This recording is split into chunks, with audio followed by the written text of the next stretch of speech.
Hi! Today I would like to show you how you can transfer files from SONY Xperia XZ2 to an Android device. Start by going into Play Store on both of them and tapping on the search bars. Then you need to type in Send Anywhere and install this free app from this developer. Following that, choose Open.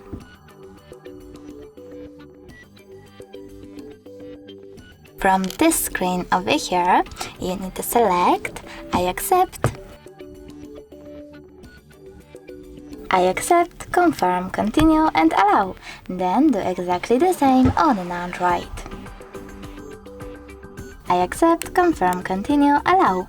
Following that, choose Send on Sony and Receive on Android. Then tap on all of those type of dots and choose Send. This way you'll select all of those files and transfer them. It will take a long time, so I will go with only one file like that photo. Choose Send. Misclick and tap on Got It. From here we have two ways to connect. We can input this key over here and tap on Receive or Scan QR code. In order to scan it, click on this scanning icon. On an Android, choose while using the app or only this time and point your device's camera at the code. Then wait. And now, as you can see, my photo was successfully sent. Thanks so much for watching. If you enjoyed this video, don't forget to leave a like, comment and subscribe. Bye!